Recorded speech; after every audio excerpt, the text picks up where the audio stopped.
Nous voulons t'offrir nos corps comme un sacrifice vivant, Seigneur. Nous voulons t'offrir une louange qui te soit agréable ce matin. Et nous voulons, Seigneur, ce matin te dire, entre tes mains, j'abandonne tout ce que j'appelle mien. Entre tes mains, j'abandonne tout ce que j'appelle mien. Oh, ne permets à personne, Seigneur, d'en reprendre rien. Encore une fois, entre tes mains. Entre tes mains, j'abandonne tout ce que j'appelle mien. Oh, ne permets à personne, Seigneur, d'en reprendre. Oui, prends tout, Seigneur. Oui, prends tout, Seigneur. Oui, prends tout, Seigneur.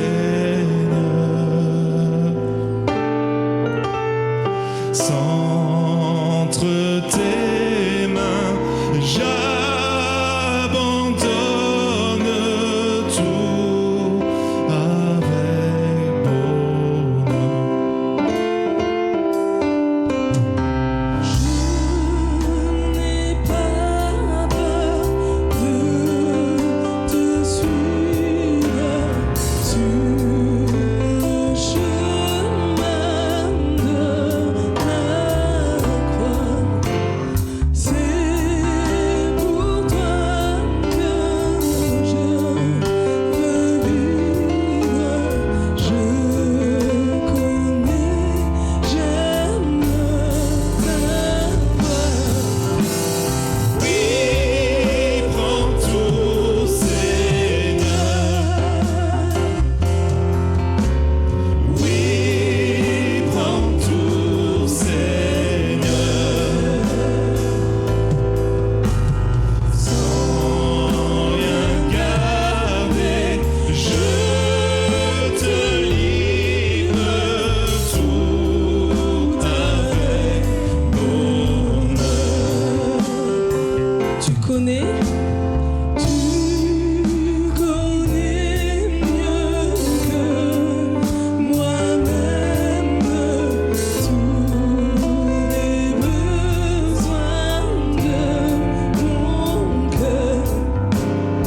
Et pour mon bonheur suprême, tu veux me rendre.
va prendre ce chant, Seigneur. Me voici assoiffé de ta présence. Et que pendant ce chant, nous puissions vraiment nous laisser remplir de son amour, de sa présence. Après ce chant, peut-être quelques personnes pourront s'exprimer devant le Seigneur. Tous ensemble pourront apporter une louange collective pour dire au Seigneur, Jésus, nous avons soif de toi. Nous voulons que tu nous remplisses de ton amour. Seigneur, me voici assoiffé de ta présence. Père, entends mon cri, celui de la délivrance. Je veux ta rivière, je veux ton amour. Je veux devenir semblable à toi. Que ma coupe déborde. Seigneur, me voici assoiffé de ta présence. Père, entends mon cri, celui de la délivrance. Je veux ta rivière, je veux ton amour. Je veux ton amour, afin de devenir semblable à toi. Semblable à toi, que ma coupe déborde, que mon cœur soit rempli, viens transformer ma vie, que ma coupe déborde de joie et de l'esprit. Viens, ô Jésus, change-moi, fais-le, je te prie. Seigneur, me voici assoiffé de ta présence, assoiffé de ta. Père, entends mon cri. Père, entends celui de la délivrance, celui de la délivrance. Je veux ta rivière, je veux ta rivière,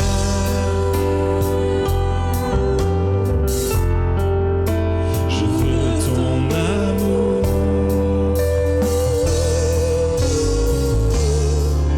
afin de devenir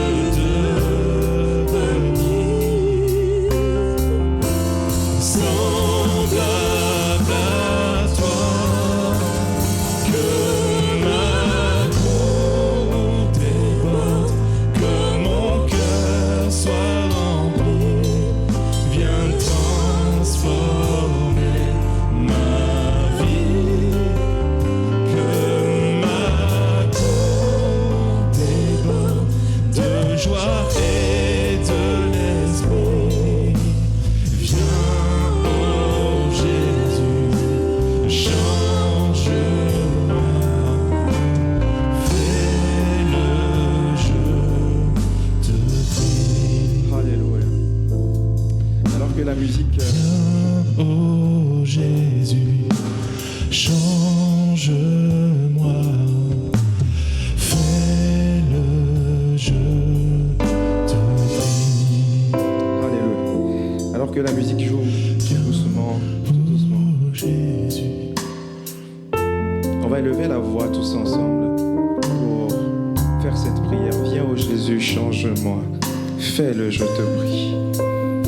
Nous avons désespérément besoin d'une intervention chirurgicale, spirituelle de Dieu ce matin. Oh, étends ta main, Seigneur. Alors que nous sommes venus t'apporter notre adoration ce matin. Reçois l'expression de nos cœurs reconnaissants. Reçois l'expression d'une âme qui est complètement désespérée sans toi. Mais avec toi, tout est parfait, tout est beau, tout est bon. Viens, ô Jésus, désaltérer l'âme de quelqu'un qui est là ce matin. toutes et à tous. Bonjour à chacune et à chacun. C'est une grande joie pour moi de vous retrouver. Après 2 semaines de repos, nous sommes allés visiter la famille. Et chaque jour, nous pensions à vous, nous prions pour vous. C'est une joie de pouvoir vous retrouver en ce jour. Et j'aimerais juste rendre grâce pour les merveilleux cultes qu'on a eus. Alors, je suivais tous les cultes en ligne. Merci au pasteur Xavier Leviez pour sa prédication. Est-ce qu'on peut le remercier? Chivra peut-être. Merci pasteur Joël pour ton message, toujours excellent comme d'habitude, dimanche dernier. Amen. Voilà. Et j'aimerais, avec un peu de retard, pardonnez-moi du retard, souhaiter une bonne Saint-Valentin à tous les couples. Est-ce qu'il y a des couples ici? Non, il n'y en a pas? Si? Est-ce que vous pouvez faire du bruit pour les couples, s'il vous plaît, ce matin? Alléluia. Alors, est-ce qu'il y a des couples qui ont plus de 20 ans de mariage ce matin? Levez la main. Est-ce que vous pouvez vous lever, s'il vous plaît, les couples qui ont plus de 20 ans, les personnes qui ont plus de 20 ans de mariage? Est-ce qu'on peut les encourager, s'il vous plaît? Waouh! Que Dieu vous bénisse. Que Dieu vous bénisse. Donc, on a un dîner de couple vendredi prochain. Malheureusement, le jour même, il n'y avait plus de place. On fera une autre édition. On veut prendre le temps pour construire les couples, c'est important. Le diable, dès l'origine, a attaqué les couples. Il continue de le faire aujourd'hui. Beaucoup n'espèrent même plus au mariage. C'est important de construire les couples. Mais ne vous inquiétez pas, les célibataires, ça arrive pour vous bientôt. On fera aussi des programmes pour vous, ne vous inquiétez pas. Alors ce matin, on a un invité qui nous vient de loin. Donc, notre invité du jour, il est pasteur aujourd'hui à l'église La Chapelle au Canada. Donc, il a été pendant de nombreuses années le directeur de soins pastoraux à l'église Nouvelle Vie. Il a une formation académique, donc il est diplômé en théologie, mais aussi en psychologie. Il était psychothérapeute de formation. Et il a pendant de nombreuses années formé, enseigné les soins pastoraux. C'est quelqu'un qui est très compétent, instruit dans son domaine, qui fait beaucoup du bien. Donc il était venu dans la région pour donner des cours et on s'est dit on va pas rater cette occasion-là. Donc il a accepté d'être là avec nous. Il était déjà là en 2019 et il est encore là aujourd'hui avec nous. Donc merci s'il vous plaît d'accueillir le pasteur Daniel Descaries chaleureusement.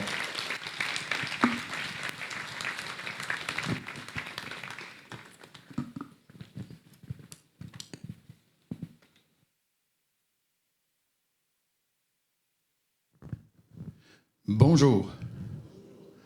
Non, chez nous, on dit bon matin. Bon matin. Hein? On ne l'a pas inventé, hein? C'est simplement good morning. On le traduit. Bon matin.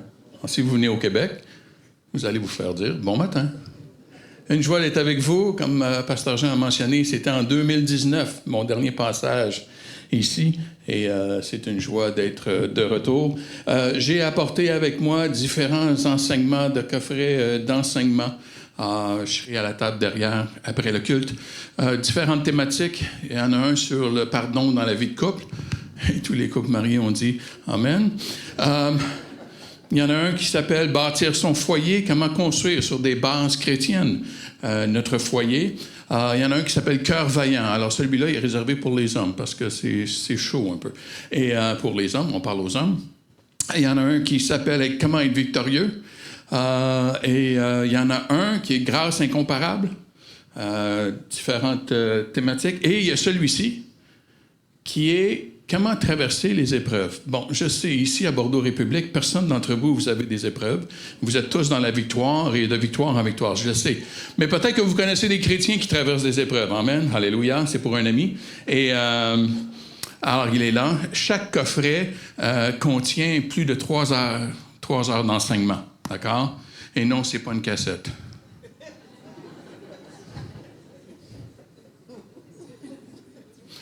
La technologie est quand même arrivée au Québec, là. Hein? Il n'y a pas seulement la neige qu'il y a au Québec, il y a la technologie aussi. Une joie d'être avec vous. Le titre du message, comment Jésus veut enlever nos étiquettes. Comment Jésus veut enlever nos étiquettes, ou si vous voulez, découvrir notre véritable identité en Dieu. Une étiquette, c'est utile pour décrire, clarifier ce qu'on va acheter. On met une étiquette pour le décrire. Mais je ne sais pas si vous avez remarqué, mais parfois l'étiquette amène plus de confusion que de clarté. Vous avez déjà remarqué? Laissez-moi vous donner un exemple. Premier exemple. Wash before eating. Se laver avant de manger. Bon, la consigne est quand même bien, là, mais je pense qu'il vaudrait mieux laver les fruits que... Bon, c'est bon. Le prochain, la date de péremption, celle-là est plus subtile. Meilleure avant le 30 février. Février, 30, ça va. Il y en a qui la saisissent, d'autres, vous allez la saisir au retour, alors il n'y a pas de souci. Pas de souci. La dernière. Rona. Chez nous, c'est l'équivalent de Leroy Merlin. D'accord? C'est là qu'on va acheter nos produits de rénovation. Mais chez nous, attention, hein, le service est complet. Parce que vous remarquez qu'en bas, c'est écrit pour recevez des mises à jour par SMS sur votre enlèvement. Alléluia! Moi, je suis inscrit, hein? Oh oui, j'ai demandé 15 minutes avant mon enlèvement. Vous m'envoyez un SMS, ça me donne le temps de me repentir. Bon, les étiquettes, ça peut être drôle. Ça peut amener de la confusion. Mais c'est une chose de mettre une étiquette sur un objet, mais il y en est tout autre de mettre une étiquette sur une personne. De mettre une étiquette sur personne, sur un être humain. Pourquoi on le fait? Bien, pour éviter la complexité de l'être humain. On met une étiquette sur une personne, et à partir de cela, on a l'impression qu'on vient de simplifier nos différences, qu'on comprend la personne parce qu'on vient d'y apposer une étiquette. Une étiquette qui peut être basée sur la race, sur la culture, sur la religion, sur la langue, sur la position politique, sur la position sociale. On a mis une étiquette sur la personne. Ah, voici quelqu'un et on lui donne cette étiquette-là. On aime classifier les gens pour avoir les sentiments qu'on comprend l'autre. Mais souvent, on peut avoir eu des étiquettes qui nous ont été apposées, qui ont été mises sur nous, qui sont beaucoup plus douloureuses, sont plus personnelles, parce qu'elles nous mettent dans une boîte qui est une description tellement incomplète de qui je suis. Vous voyez, certains ici, ce matin, vous l'avez fait avec moi. Ah, c'est un Québécois. Vous n'avez pas tort, je suis un Québécois. Mais ça veut dire quoi être un Québécois? Ah! On a l'impression qu'à partir de cela, on comprend les gens. Mais lorsqu'on a eu une étiquette qui nous a été apposée, ça peut nous mettre dans une boîte. On a l'impression qu'on est plus que l'étiquette qu'on nous a apposée. Parfois, l'étiquette vient de notre famille, notre arrière-plan. En lien avec une faiblesse, en lien avec une blessure, en lien avec une défaillance, en lien avec une expérience, simplement en lien avec une différence. Et l'apôtre Thomas a vécu ce concept alors qu'on lui a imposé l'étiquette « le douteux ». Chez nous, il y a une expression au Québec, « faire son Thomas ». Vous ne l'avez pas ici, je pense, hein? Chez nous, on a l'expression « arrête de faire ton Thomas ». Et ce que ça veut dire, c'est quelqu'un qui signifie ne croire que ce que l'on voit et bien sûr ne pas avoir confiance en quelqu'un. Quand quelqu'un agit de cette façon-là chez nous, on dit « ah, il fait son Thomas ». Mais pire encore, parfois on nous a apposé une étiquette dans nos familles. Une étiquette, un terme qu'on a utilisé envers nous pour se moquer, pour nous écraser, pour nous blesser. Une étiquette de rejet, d'abaissement, voire même une étiquette pour nous dégrader, nous mettre à l'écart, nous différencier du reste de la famille. Ou peut-être c'est nous-mêmes, c'est toi-même qui s'est imposé cette étiquette dans ton discours intérieur. Vous savez, cette petite voix qu'on a tous? Et la façon qu'on se parle. Parfois, je demandais à des gens en thérapie, est-ce que tu dirais ce genre de langage, est-ce que tu dirais ce genre de choses à quelqu'un d'autre? Et les gens disaient, non, mais jamais de la vie, je parlerai à quelqu'un de cette façon. Oh! Mais alors, qu'est-ce qui fait que c'est bien de le faire envers toi-même? On a ce langage envers nous-mêmes, on s'impose une étiquette. Et au travers le témoignage de Thomas ce matin, j'aimerais nous aider à comprendre d'où viennent nos étiquettes, l'humilité de ne pas en mettre aux autres, et comment Jésus est venu enlever l'étiquette de Thomas, et comment il veut venir enlever les étiquettes pour rétablir notre vraie identité. Et nous allons regarder dans l'Évangile de Jean, le chapitre 20, les versets 24 à 29. On va commencer avec les versets 24 et 25. Thomas, appelé Didyme, l'un des 12, n'était pas avec eux lorsque Jésus vint. Et les autres disciples lui dirent donc, « Nous avons vu le Seigneur. » Mais il leur dit, « Si je ne vois pas dans ses mains la marque des clous, si je ne mets mon doigt à la place des clous, et si je ne me mets ma main dans son côté, je ne croirai point. » Je ne croirai point. Tu vois, l'élément ici qu'il faut souligner, c'est que Thomas n'était pas là. Il était absent. Et c'est important de se souvenir que Thomas est un des 12 apôtres. Il faut faire attention, hein? Ce n'est pas juste quelqu'un qui est là, qui est curieux. Ce n'est pas un curieux. C'est un des 12. D'ailleurs, dans Jean chapitre 11, le verset 16, ça nous dit, « Sur ce, Thomas, appelé Didyme, c'est notre même Thomas, dit aux autres disciples, « Allons nous aussi afin de mourir avec lui. » Thomas suivait Jésus. Il est un disciple de Jésus, même prêt à aller mourir à Jérusalem avec Jésus. Donc, c'est un croyant, c'est un vrai croyant. C'est un disciple. Mais au jour de la résurrection, alors que Jésus apparaît aux disciples, il n'est pas là. Il est absent. Ce n'est pas de la mauvaise volonté de sa part. Il est simplement absent. Il ne peut pas partager la même expérience que les autres disciples. Il n'est pas là. Il n'est pas là. Et là, la vraie question qui se pose théologiquement et bibliquement, hein, comment se fait-il qu'il n'était pas là? On ne le sait pas. Ça vous va? Vous êtes capable de vivre avec certains mystères? Oui. On ne sait pas pourquoi il n'était pas. Mais il n'était pas là. Thomas était absent.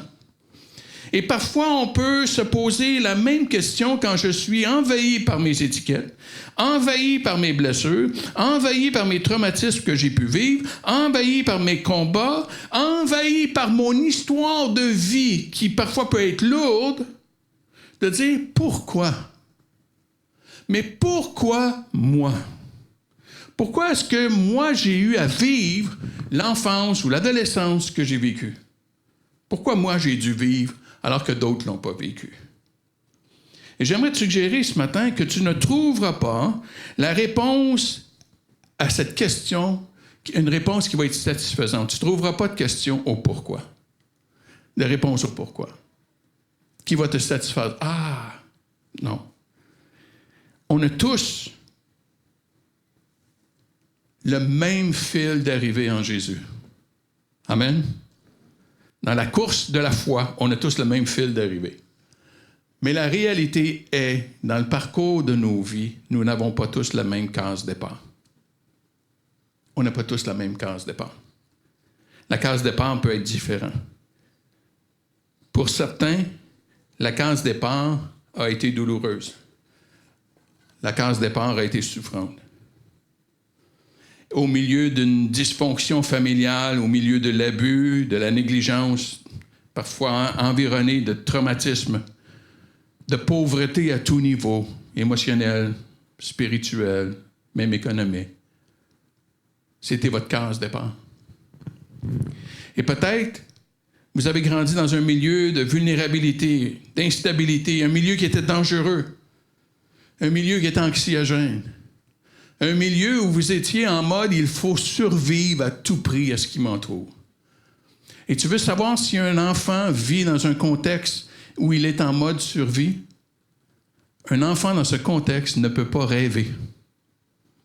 Tu demandes à un enfant quel est ton rêve et quand il ne peut pas te répondre, c'est qu'il est dans un contexte où je n'ai pas le temps de rêver pour le futur. Je suis en mode survie. Et dans ce climat, bien souvent, c'est là qu'on nous appose. On a reçu une étiquette. Ou tu vas te trouver toi-même une étiquette, l'étiquette de la honte. Pourquoi moi? C'est le résultat de chercher pourquoi moi. On tombe dans la honte. Tu vois, l'enfant est incapable, cognitivement, de remettre la responsabilité à ses parents. Pour un enfant, les parents, les adultes, ce sont des dieux. Ils sont parfaits. L'enfant est incapable de remettre la responsabilité à ses parents. Donc, quand tu dis à un enfant, tu es bon à rien, il ne t'aimera pas moins, il va s'aimer moins. Parce qu'il va prendre ta parole pour ce que tu dis. Tu as une parole parfaite. Donc, tu as l'autorité. Et c'est là qu'on tombe dans la honte. Il y a une grande différence entre la honte et la culpabilité. La culpabilité, j'ai commis une erreur. Et la Bible est claire, nous sommes tous coupables.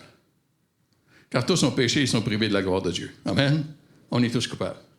Mais la honte, ce n'est pas que j'ai commis une erreur, c'est que je suis une erreur. C'est moi l'erreur. Dans toute mon être, je suis une erreur. Et ça, la Bible est contre. La Bible dit non, tu as été créé à l'image de Dieu. Mais l'enfant va partir avec l'étiquette de la honte.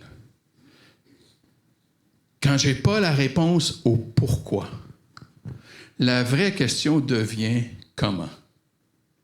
Comment vivre, comment traverser les épreuves que j'ai pu vivre? Comment entrer dans le processus de restauration de mon identité selon ce que Dieu avait comme intention?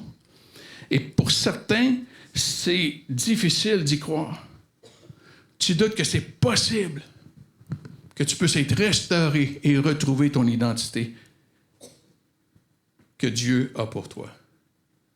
Ne laisse jamais une étiquette déterminer ta valeur. Ah, je le répète. Ne laisse jamais une étiquette qu'on t'a posée déterminer ta valeur. Parce que le psaume 139 dit, et c'est roi David qui écrit, c'est un homme qui écrit, il dit, je te loue de ce que je suis une créature merveilleuse et mon âme le reconnaît. Tout mon être reconnaît que je suis une créature merveilleuse. Oh, regarde ton voisin ce matin, dit, t'es béni, t'étais à côté d'une créature merveilleuse.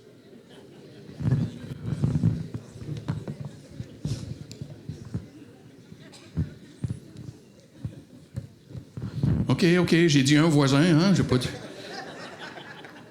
Il y en a qui y ont pris goût, hein? Et tu vois, il y a des gens qui me disent, tu vois, quand tu parles comme ça, tu es en train de créer de l'orgueil chez les gens. Non. Je suis une créature merveilleuse. Qui reçoit la gloire? Le Créateur. Mais j'ai besoin de retrouver mon identité, ma valeur. Laisse pas une étiquette déterminer ta valeur. Le processus va être différent, dépendamment de ta case départ. C'est OK, c'est correct. Parce que certains d'entre vous, vous partez de loin. Pour certains ici, dans cette salle, le fait que vous soyez ici et que vous soyez vivant aujourd'hui est de l'ordre du miraculeux. Et vous êtes encore là. Vous êtes encore vivant, malgré tout ce que vous avez vécu, malgré tout ce qu'on vous a fait, malgré les étiquettes qu'on vous a imposées, vous êtes encore là, vous êtes encore vivant. Et parce qu'on n'a pas les mêmes cases de dépenses, c'est pour ça qu'il faut cesser les comparaisons. Il faut arrêter de se comparer aux autres, parce que nous n'avons pas tous le même parcours, toute la même histoire. On a besoin de faire attention aux médias sociaux. Amen.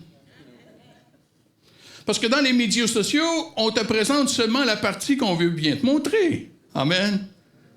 Je sais que ça ne vous arrive pas, mais tu as déjà vu des images, des photos des gens sur les médias sociaux et tu les rencontres en vrai après. Tu dis, oh, OK. Amen. Alléluia. C'était une bonne journée pendant la photo, hein? Parce que... Pourquoi? Parce qu'on veut te montrer le mieux, on veut te montrer la belle, le beau côté de ce qu'on est. Mais on est plus que ça. Si tu es de ma génération, qui a grandi dans les années 60, nous, en Amérique, on a été complètement fascinés par les missions de la NASA pour aller sur la Lune. Nous, on a été complètement là. C'était notre enfance. Et c'est lors de Apollo 8.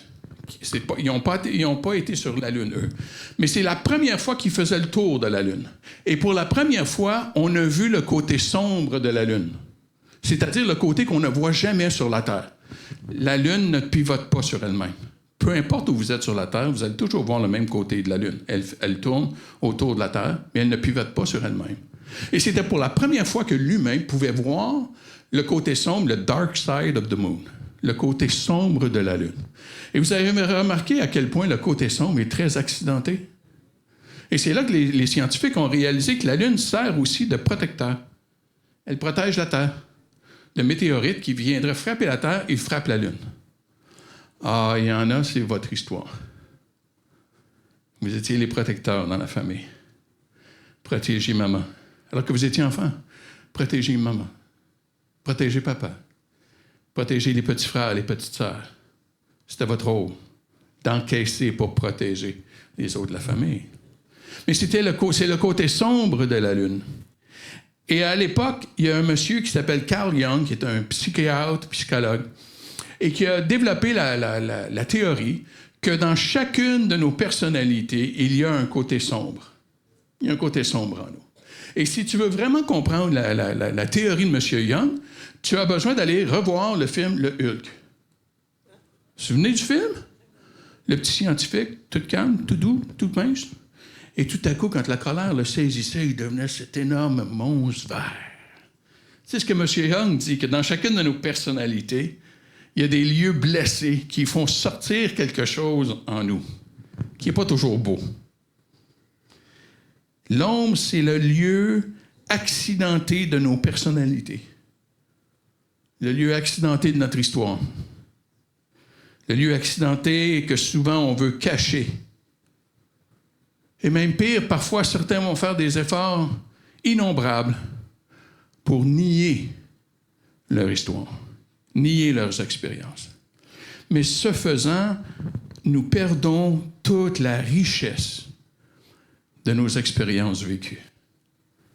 Toute la richesse qu'on a pu vivre à travers nos blessures et à travers les traumatismes qu'on a pu vivre.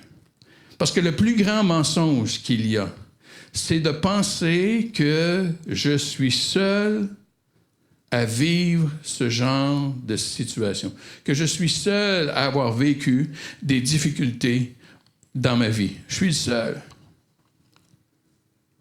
Est-ce que tu savais qu'en France, c'est une femme sur 3, un homme sur 6, qui va être victime d'abus, d'attouchement ou d'agression sexuelle?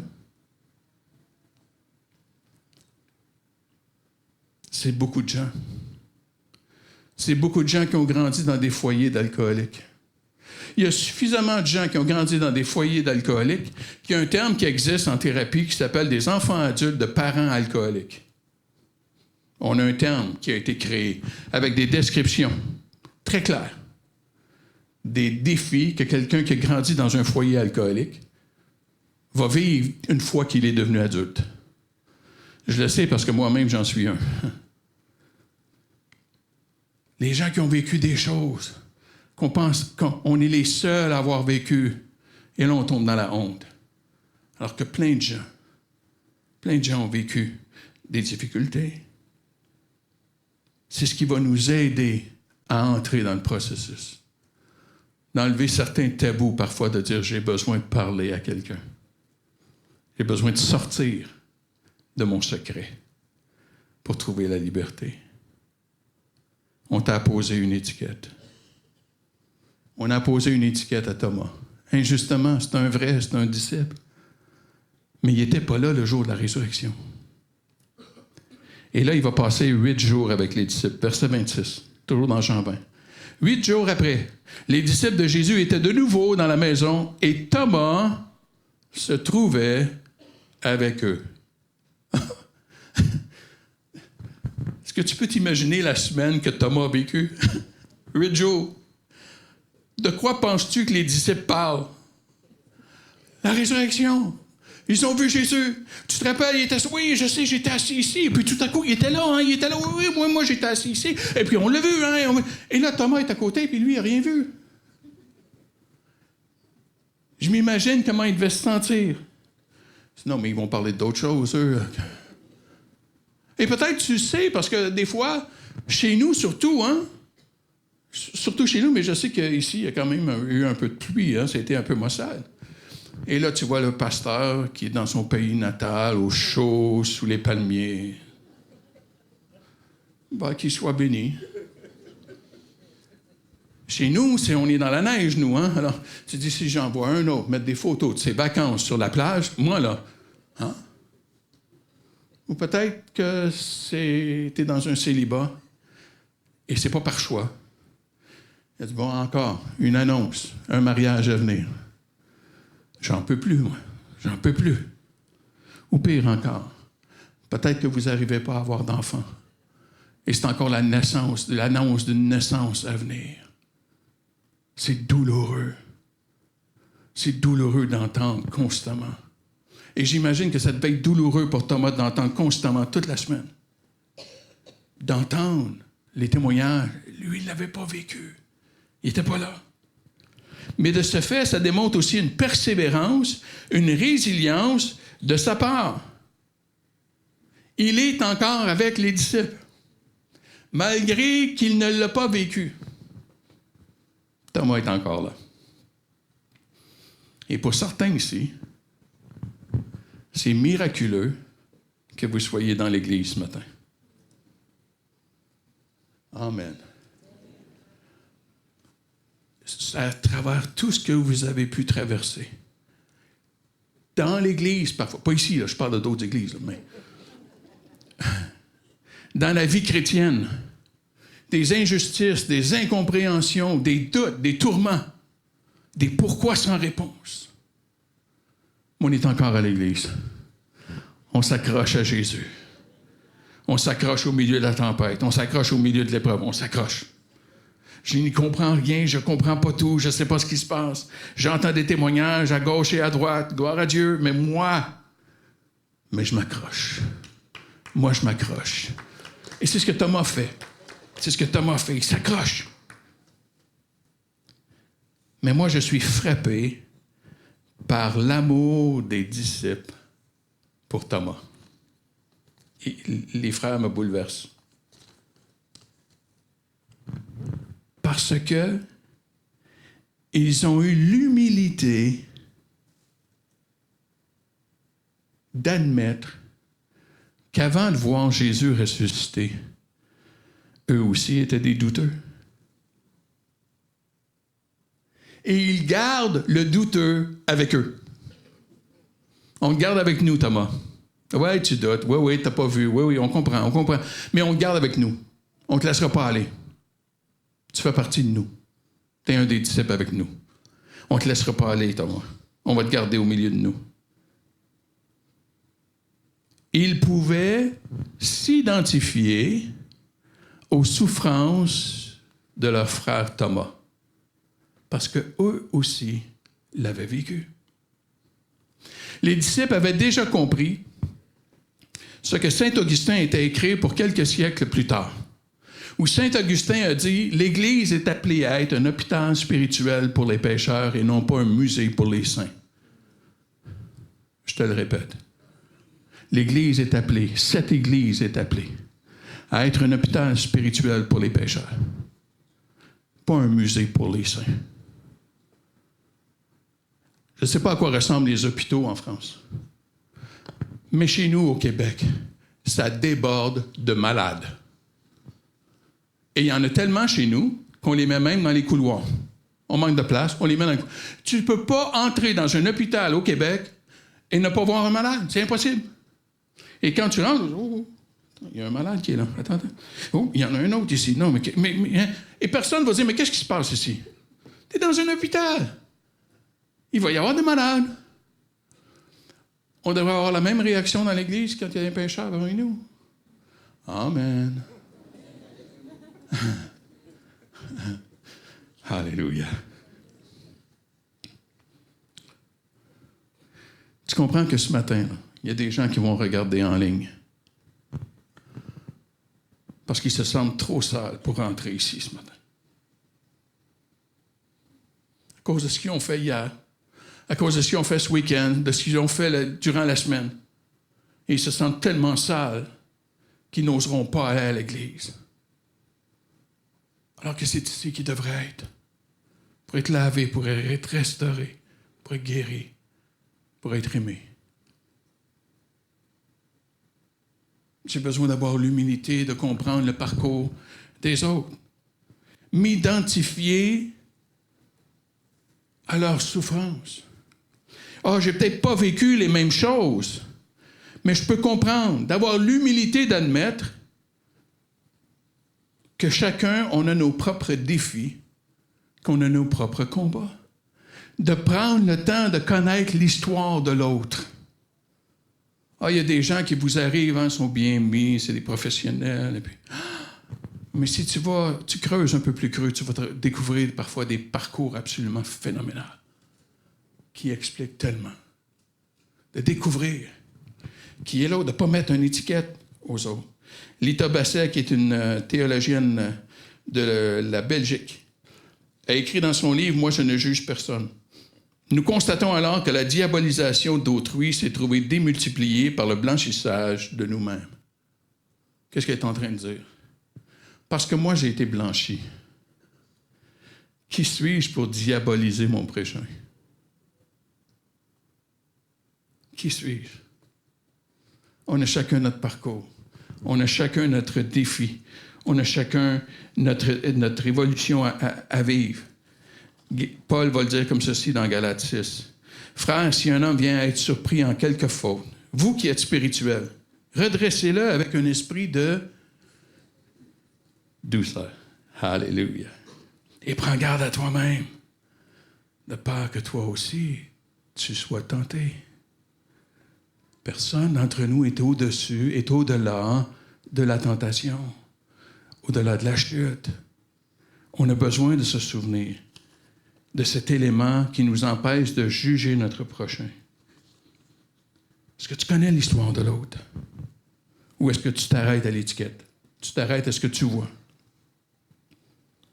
On a besoin de s'inspirer des disciples dans l'accueil d'un des leurs avec une expérience de vie différente. Ah oui, c'est vrai, hein? Un des nôtres. Un des nôtres, je te parle de tous les humains. On est dans la race humaine. Amen. C'est l'accueil de mon prochain. Peu importe où il en est dans sa marche spirituelle. Comprendre son histoire, d'accueillir l'autre personne. Je me souviens, alors que j'étais le responsable des soins pastoraux à l'Église Nouvelle-Vie. Et il y avait une situation qui était discutée autour de la table. Et on parlait d'une dame qui avait des défis. De grands défis. Et tout à coup, il y a quelqu'un qui a remarqué autour de la table que Daniel était tranquille. Daniel ne parlait pas. Et ceux qui me connaissent savent que quand je ne parle pas, ça cogite. Et là, tout à coup, quelqu'un a arrêté la conversation. Il a dit « Mais Daniel, tu ne parles pas sur la situation. » Et je les ai juste regardés. Je ai dit je suis très conscient des défis de cette femme-là. Elle a d'énormes défis. Mais est-ce qu'il y a quelqu'un ici qui connaît son histoire? Et personne ne pouvait répondre autour de la table. J'ai dit, ce que vous ne savez pas, cette dame s'est convertie sous mon ministère il y a de nombreuses années. Je l'ai connue avant. Le fait que cette femme soit vivante aujourd'hui, c'est miraculeux. Est-ce qu'elle a encore des défis? Oh oui, elle a des défis. Un peu comme nous tous. Mais oui, elle a des défis. Mais quand on connaît son histoire, on se rend compte que sa case départ était loin, mais loin. Il y avait de la douleur, de la souffrance, de l'abus. Il y avait toutes sortes de choses dans son histoire. Mais elle est encore vivante. Elle est encore dans l'Église, malgré tout. De connaître l'histoire de l'autre avant d'apposer une étiquette. C'est ce que les disciples font. Les disciples gardent ils gardent le douteux avec eux. Ils ne laissent pas aller. Ils comprennent. Thomas n'était pas là. Il ne l'a pas vécu. Et Jésus arrive, et il arrive à la rencontre de Thomas. Verset 26. Jésus vint et les portes étant fermées, et debout au milieu d'eux, il leur dit que la paix soit avec vous. Puis il dit à Thomas, avance ici ton doigt, regarde mes mains, avance aussi ta main et mets-la dans mon côté, et ne sois pas incrédule, mais crois. Et Thomas lui répondit, mon Seigneur et mon Dieu. Et Jésus lui dit, parce que tu m'as vu, tu as cru. Heureux ceux qui n'ont pas vu et qui ont cru. Après 8 jours d'entendre les témoignages, Jésus vient honorer la persévérance de Thomas. il vient à la rencontre de Thomas. Et quand Jésus s'approche de Thomas, il vient directement dans son étiquette, dans son doute. Il vient directement dans sa blessure. Et il dit à Thomas, touche, touche. Tout est dans le ton de la voix.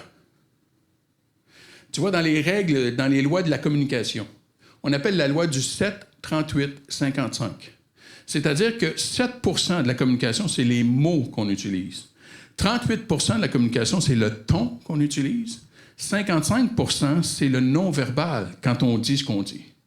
Alors, vous comprenez que quand on regarde la Bible, on n'a seulement que 7%. C'est pour cela que parfois, il y a des gens qui vont prendre un verset et vous l'interpréter d'une façon tout autre. Mais plus on connaît Jésus, plus on peut s'imaginer du ton de Jésus. Que pour certains, Jésus a dit « Allez, Thomas, allez, mon douteux, allez, vas-y, tu veux toucher, allez, Thomas! » Ah, douteux! Mais moi, je ne crois pas qu'il y avait ce ton-là. Tu vois, moi, j'ai l'impression que Jésus s'est approché de Thomas et il a simplement dit à Thomas, « Viens, Thomas, viens. Tu as besoin de toucher, Thomas? Viens. Mets ta main, vas-y, mets ton doigt. Vas-y, touche à mon côté. Viens, Thomas. Je comprends ton besoin. » Tu comprends que quand Jésus vient près de nous, il comprend nos besoins, il comprend nos défis, il comprend nos embâcles qui nous bloquent. Il comprend. C'est à 41 ans que je suis retourné aux études faire un master pour devenir psychothérapeute. Dieu avait déposé cela dans mon cœur depuis longtemps. Et puis, à 41 ans, j'ai dit, bon, ça y est, on y va, on fait la formation. Une formation qui va durer presque 6 ans. Et quand je démarre, j'entre dans le programme, on me dit ceci. Bienvenue dans le programme. Et en passant, vous allez être en thérapie. Pardon? Non, moi, je veux être psychothérapeute, là. C'est pas... Alléluia. Elle dit, non. Pour devenir psychothérapeute dans notre programme, tu dois aller en psychothérapie. Tu vas faire une thérapie pour toi-même. Non, mais on rigole. C'est quoi cette histoire? Je ne leur ai pas dit, mais dans mon cœur, je sais. Mais ils pensent que je suis qui, moi, là? Moi, je suis un chrétien. Alléluia. Évangélique. Oh, Jésus. Et non seulement cela, mais je suis pasteur. Bon, je ne suis pas parfait, mais on s'entend qu'on est proche quand du pasteur. Amen. Et là, je leur dis, bon, on va se soumettre à l'expérience, ça va être agréable. On va peut-être même rigoler. Hein? On va aller en thérapie. Bien sûr, on va aller en thérapie. Avec plaisir. Ben oui. Hein? Alors que j'en avais déjà fait dans le passé, je me suis dit, ben là, maintenant, tout est réglé. Alléluia. Et dans le programme, on s'est dit, tant qu'à faire de la thérapie, ça va devenir un outil pédagogique. C'est-à-dire que quand tu étais en thérapie avec la directrice, la thérapeute, tu étais face à face, et toute la classe est autour. Alléluia!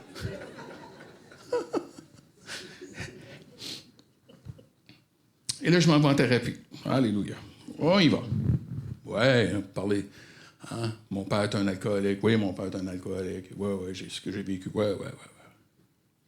Mais pendant la thérapie, tout à coup, il y a quelque chose qui a émergé dans la thérapie.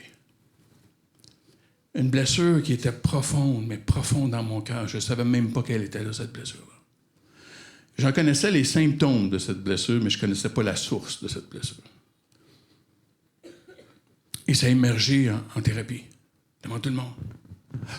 Et je me souviens, même la thérapeute, elle m'a dit, c'est bon, Daniel, t'es sécure ici. T'es sécure, parce que moi, je voulais... Hein? C'était profond, c'était douloureux, c'était creux, c'était... Ah! Et je me souviens, après, je suis sorti, quand on a eu terminé, je suis allé dans la voiture et j'étais incapable de conduire ma voiture. Et j'ai dit à Jésus, mais qu'est-ce qui se passe? Mais qu'est-ce que c'est que cette histoire? Comment se fait-il que maintenant, tu touches à cette blessure? Et le Seigneur me dit, Daniel, parce que jusqu'à maintenant, tu ne me faisais pas assez confiance pour aller là, dans ton cœur. Mais là, le temps est venu. On va y aller ensemble. Jésus respectait mon cheminement. Et la confiance, c'est difficile. C'est un défi. C'est de se rendre vulnérable. Et de mon parcours, c'était des choses qui étaient difficiles. Jésus comprenait. Jésus comprend ton besoin. Et il te dit ce matin, viens, touche, mets ton doigt. Vas-y. Je ne sais pas si tu as remarqué, mais c'est pas dit que Thomas l'a fait. Hein? Mais l'offre lui a été offerte par Jésus, qui accueillait le douteux dans sa blessure, qui accueillait Thomas dans son cœur qui était brisé, qui était blessé. Il est venu à la source de sa blessure. Dan Allender, dans son livre « L'enfance déchirée », un livre qui a été écrit pour ceux qui ont été victimes d'abus sexuels, lui-même étant victime d'abus sexuels dans son enfance, il est psychologue chrétien aujourd'hui, a dit que la première étape pour la guérison, c'est de faire honnêtement face à son histoire. Voici ce que j'ai vécu. Y faire face. De ne pas rejeter notre histoire, parce qu'elle est trop riche. Parce que Paul a écrit que tout concourt au bien de celui qui aime Dieu. Et Dieu est un spécialiste de prendre les pires choses que l'humanité a pu vivre, les pires choses que toi tu as pu vivre, et de les transformer comme lui seul peut le faire, pour que ce soit à sa gloire et pour ton bien et pour le bien d'autres autour de toi. Il est capable de le faire, de récupérer le mal qu'on nous a fait, le transformer en un bien pour nous et un bien pour les autres autour de nous. Ne sois pas découragé ce matin. Parce qu'il y en a ici qui me disent, « Oui, mais ça fait plus de 8 jours, moi. » Ouais, ça fait plus de 8 jours, là. Et ça dure. Paul a dit aux Philippiens 1, « Je suis persuadé que celui qui a commencé en vous cette bonne œuvre la rendra parfaite pour le jour de Jésus-Christ. » Il a commencé, est-ce que tu vois le processus ici? Il a commencé une œuvre. Et il est fidèle pour l'accomplir, pour la rendre parfaite. Paul va dire aux Éphésiens que l'objectif de Dieu, c'est de nous transformer à la stature parfaite de Jésus-Christ. Je vous regarde ce matin, il y a encore de l'ouvrage à faire. Alléluia. Amen. Non, mais hey, le Québécois, il vient nous insulter. Lui. On l'envoie chez lui, hein? Non, il y a du travail à faire dans chacun de nous, là. Si le standard, si l'objectif, c'est la stature parfaite de Jésus-Christ, on a encore un peu de boulot. Mais celui qui a commencé une œuvre en toi, il est fidèle pour l'accomplir. Parce que tu es comme une sculpture ce matin. Tu es comme un chef-d'œuvre, tu es comme une sculpture. On a demandé à Michel-Ange comment il choisissait ces blocs de granit pour les statues qu'il a fait. Et si tu as été à Rome, j'ai été à Rome il y a quelque temps de cela, et puis j'ai vu les statues de Michel-Ange. Et on lui demandait comment tu choisis ton bloc de granit pour sculpter tes statues, tes chefs-d'œuvre. Et Michel-Ange a répondu ceci. C'est plutôt que je regarde le bloc de granit, et dans le bloc de granit, je peux voir le chef-d'œuvre qui s'y cache. Et mon travail devient, avec un marteau et un ciseau, d'enlever le surplus pour que le chef-d'œuvre émerge. C'est là mon travail. J'enlève le surplus pour que le chef-d'œuvre puisse émerger. Et c'est ce que Jésus veut faire dans nos vies. Parfois, ça peut être douloureux, hein, parce qu'on a l'impression que c'est le marteau et le ciseau. Hein? Et toutes les couples mariées ont dit, « vous êtes sages, vous, hein? Attends, tu t'en vas où, frère? Tu t'en vas où, là? » Parce que quelqu'un a dit que le mariage est une conspiration divine pour transformer nos caractères. Amen. Si mon épouse avait été ici dans la première rangée, vous auriez entendu un amen en anglais. Parce que tu es une anglaise. Vous auriez entendu ça en anglais. Ouais. Parfois, nos relations interpersonnelles qui peuvent être un petit peu difficiles. Hein? Oui, il y a des morceaux qui sont en train de s'adoucir. Il y a des coins qui sont en train de s'adoucir. Parce que l'œuvre de Jésus dans ta vie, c'est de faire émerger le chef-d'œuvre. La créature merveilleuse qu'il t'a créée, c'est de te faire, c'est d'émerger qui tu as été créé pour être. C'est là le travail de Jésus. Dans Marc, chapitre 2, Jésus dit ceci. Ce que Jésus ayant entendu, il leur dit, ce ne sont pas ceux qui se portent bien qui ont besoin de médecins, mais les malades. Je ne suis pas venu appeler les justes, mais les pécheurs. Tu vois ce que ça prend? C'est simplement l'honnêteté et l'humilité de dire à Jésus, il y a encore un travail à faire. Viens agir en moi. Viens faire ton œuvre. Viens faire ton œuvre, que je puisse admettre mon besoin. Comme la femme adultère a fait, qui est restée auprès de Jésus, quand tout le monde avait quitté. Elle dit, j'ai besoin de toi. J'ai besoin, tu as besoin, encore aujourd'hui.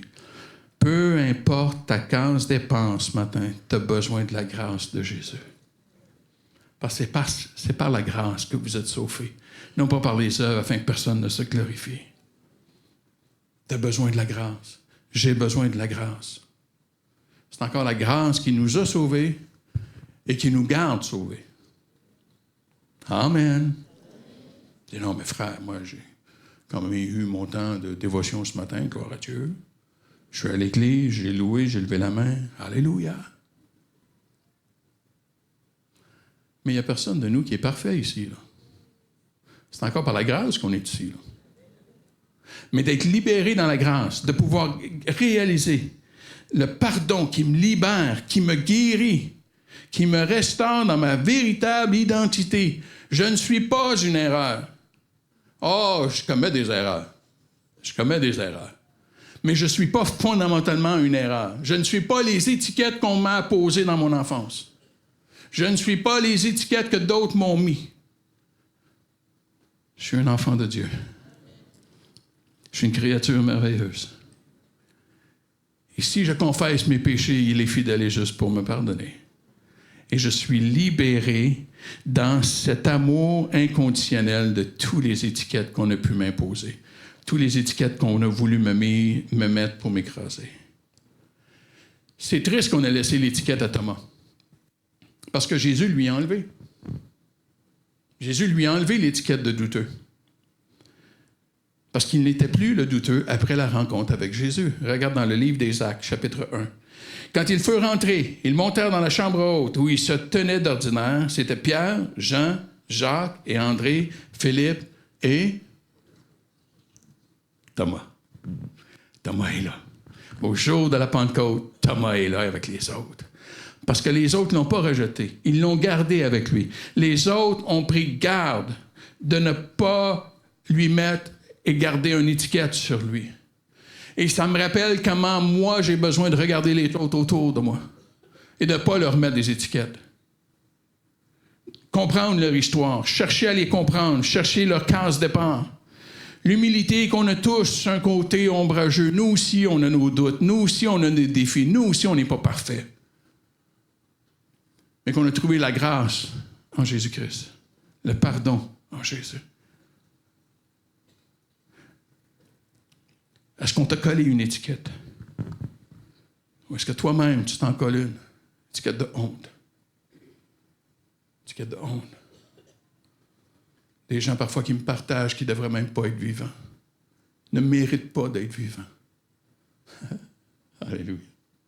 Et souvent, je les regardais, je disais, mais c'était pas ta décision à toi. C'était la décision à Dieu. Si lui a voulu que tu sois vivant, c'est à lui que ça revient. Tu as peut-être été une surprise pour tes parents. Peut-être que chez toi, c'est comme ça qu'on t'appelait.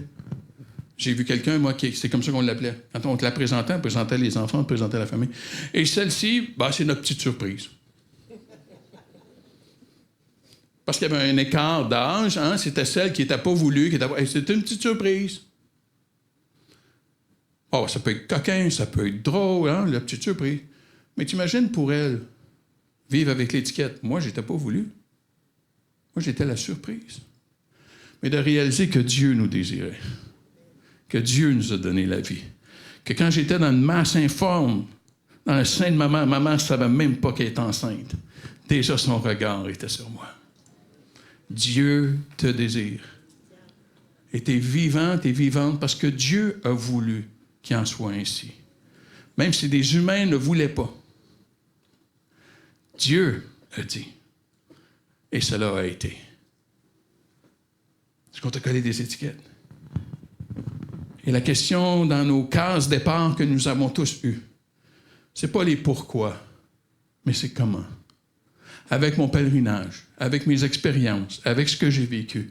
Comment est-ce que je vais grandir, entrer dans le processus de restauration et récupérer la richesse de cet héritage-là? C'est le comment. On t'a mis des étiquettes. Cesse la comparaison.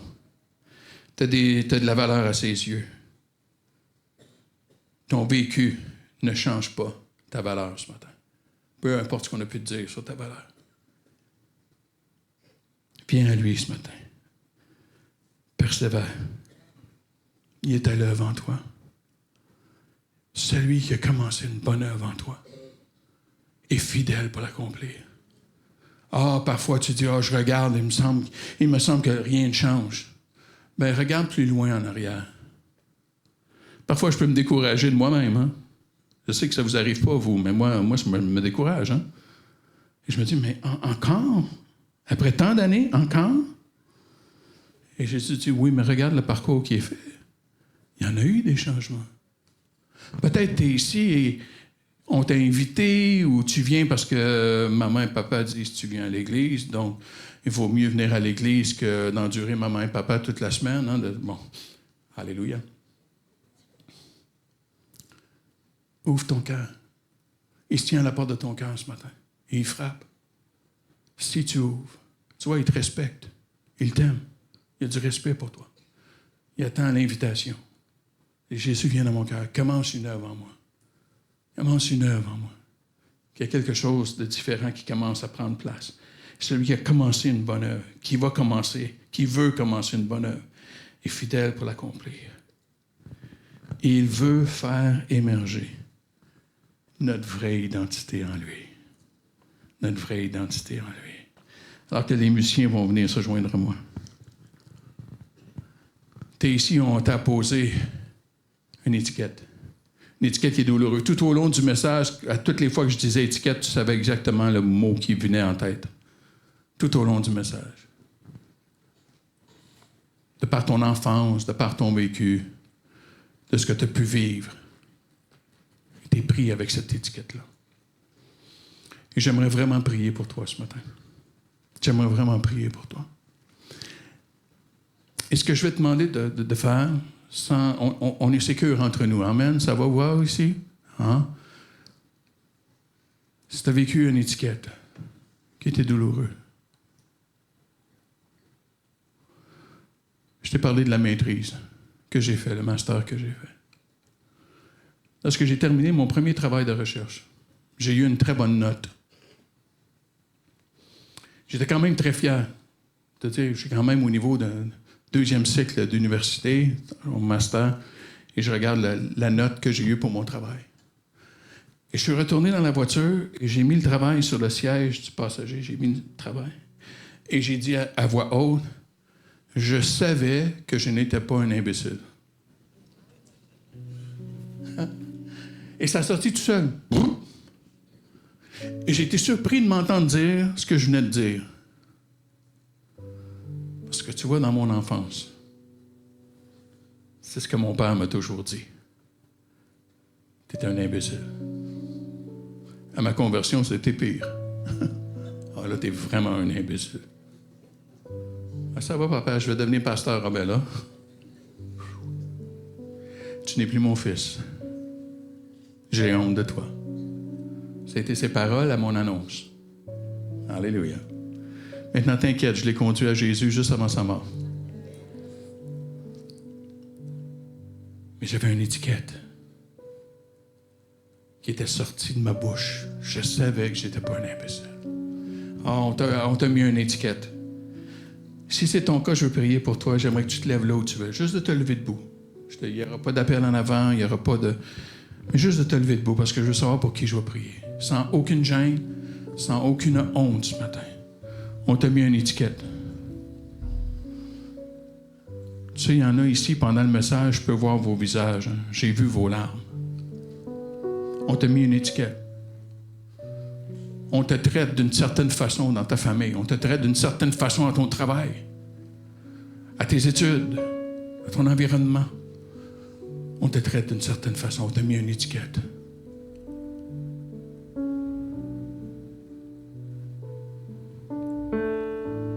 Je veux prier pour toi ce matin.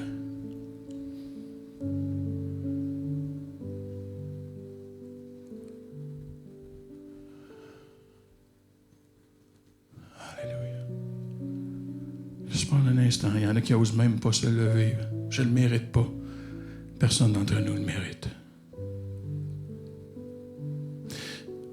Si tu es assis ce matin, j'aimerais que tu lèves la tête, tu regardes autour de toi. Il y a des gens qui sont debout près de toi. Et j'aimerais ce matin qu'on s'inspire des disciples et que si tu es assis, tu te lèves et tu ailles mettre ta main sur l'épaule de quelqu'un qui est debout. Homme avec homme, femme avec femme, à moins que ce soit un conjoint. Mais juste d'aller mettre ta main sur son épaule. Je vais prier, tu n'as pas à t'inquiéter. Qu'est-ce que je vais dire? Non, je vais prier, tu n'as pas à t'inquiéter. Mais juste d'aller entourer la personne, de mettre ta main sur son épaule. De transmettre le message que dans cette Église, on ne te laissera pas aller.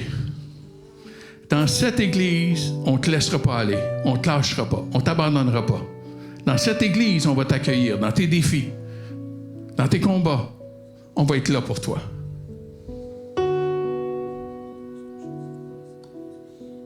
Jésus. Jésus. Jésus. Alléluia. Seigneur, je te prie pour chaque personne qui s'est levée. Tu connais leur histoire. Tu connais leur parcours. Tu connais leurs blessures. Tu connais leur traumatisme. Tu connais ce qu'ils ont vécu. Tu le sais, toi. Ce matin, on vient les déposer à la croix. Seigneur, merci que tu as commencé une œuvre. Peut-être pour certains qui sont debout, tu n'as pas commencé encore. Je te prie que tu les aides à ouvrir leur cœur pour que tu puisses venir faire ton œuvre. Mais tu as commencé une bonne œuvre en nous. Et tu es fidèle pour l'accomplir. Merci du témoignage de Thomas qui n'a pas resté avec l'étiquette de douteux.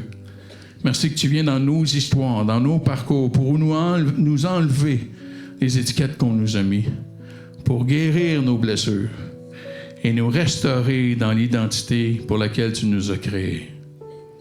On te prie de mettre ta main sur chacun de nos frères et nos sœurs maintenant, qui se sentent entourés, qui ne sont pas seuls. Que même lorsqu'ils vont retourner à la maison tantôt, la main du frère ou de la sœur qui est à côté ne sera plus sur leur épaule, mais qu'ils sachent que la main de Jésus est sur leur épaule. Que ta main est sur chacun d'eux ce matin. C'est en ton saint précieux nom que j'ai prié. Et tout le peuple de Dieu a dit Amen et Amen.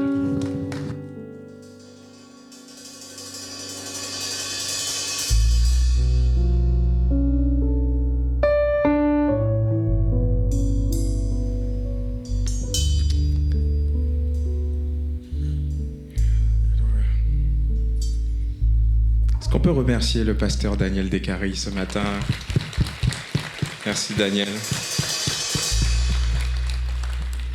Avec toute l'équipe pastorale, on est à votre disposition. Si vous avez besoin de parler, n'hésitez pas à solliciter un entretien. Certains n'osent pas. Ils se disent, on ne veut pas déranger, mais vous aussi, vous êtes important. Vous aussi, vous avez besoin. Donc n'hésitez pas si vous avez un quelconque besoin. Il n'y a pas de trop petits besoins. Si c'est lourd, c'est que vous avez besoin de parler. Donc n'hésitez pas à solliciter auprès du secrétariat un entretien. On essaiera de revenir vers vous le plus vite possible, ou en tout cas on vous redirigera vers une personne qui pourra vous voir. On veut accueillir les nouveaux, les personnes qui sont là pour l'une des premières fois. Si c'est votre cas, levez simplement la main et on veut vous accueillir de façon particulière. Ceux qui sont là pour l'une des premières fois, pas nouveau aujourd'hui. Bienvenue, on peut les accueillir. Gardez les mains levées, les nouveaux. Notre équipe d'accueil a un petit carton pour vous et avec ce carton, vous pourrez, à l'issue du culte, vous rendre à la sortie et récupérer un petit cadeau. Donc, il y a les cours de disciples qui continuent tout à l'heure à 12h30 dans la salle annexe. Pour ceux qui sont inscrits, le dîner des couples, le 27 février à 19h, on en a parlé.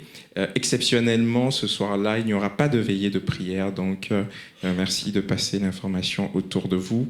Un message qui n'est pas affiché, mais notez-le dans votre agenda. Le 22 mars, on aura notre culte de famille avec la chorale des aînés. Est-ce qu'il y a quelqu'un qui attendait impatiemment la chorale des aînés? Est-ce que quelqu'un peut applaudir pour ça? Voilà, donc il y aura aussi l'intervention des enfants, des plus jeunes. Donc ce sera un moment familial. Merci de noter cela dans vos agendas. Donc quelques annonces organisationnelles. On vous informe que le parking est ouvert tous les dimanches, donc de 9h30 jusqu'à 10h20. L'entrée se fait via la rue Jules Ferry, à l'adresse 2 rue Jules Ferry. Et puis ce sera ouvert également de 11h45 à 12h30 à l'issue du culte. Merci, s'il vous plaît, vraiment, c'est une demande vraiment importante. Merci de ne pas vous garer dans le parking qui est dans la rue avec un sens interdit. Certains le font parce que c'est peut-être plus pratique, mais ça pourrait être préjudiciable, on pourrait perdre vraiment tout ce que la cité administrative nous a accordé. Donc merci vraiment de respecter cela. Et puis, on vous informe également donc, que les enfants sont les bienvenus dans la salle de culte. Donc il y a le service de pouponnière, je le rappelle, jusqu'à 4 ans qui est là. Il y a également un culte des enfants. Mais pour certains enfants, ils ont des contraintes particulières, je vais y arriver. Donc ils sont les bienvenus, mais merci de veiller à ce qu'ils soient assis, calmes, silencieux. Sinon, s'il y a du bruit, merci de sortir avec eux pour que ça ne dérange pas le culte. Si vous souhaitez servir dans un département de l'Église, c'est possible. Donc, il y a beaucoup de départements qui s'affichent. Certains ne sont pas affichés. Si vous avez juste quelque chose à cœur, n'hésitez pas à vous rendre donc, à l'accueil et on reviendra vers vous pour vous voir en entretien. Les offrandes, si vous souhaitez soutenir l'Église par vos offrandes, donc le RIB est disponible via le QR code qui s'affiche ou via le site internet. Vous pouvez retrouver le RIB sur la rubrique Données de notre site églisebordeauxrépublique.com.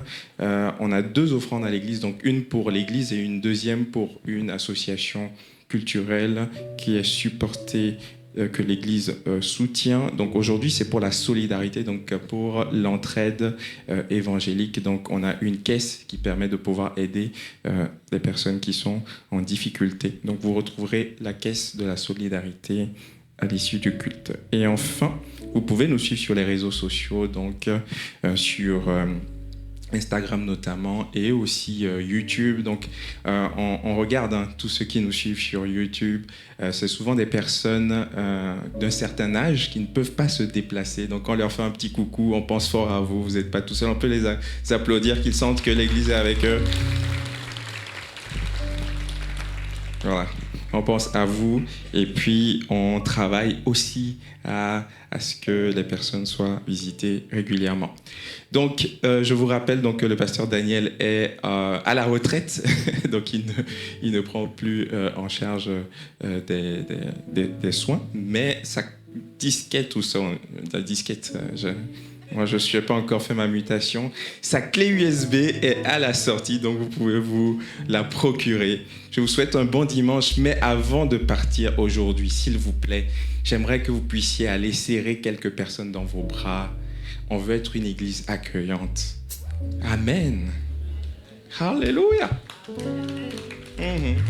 Allez serrer quelqu'un dans vos bras, faire des bisous à quelqu'un. S'il a un masque, ok, il est dispensé, mais s'il n'a pas de masque, ça va. Bon dimanche, que le Seigneur vous bénisse.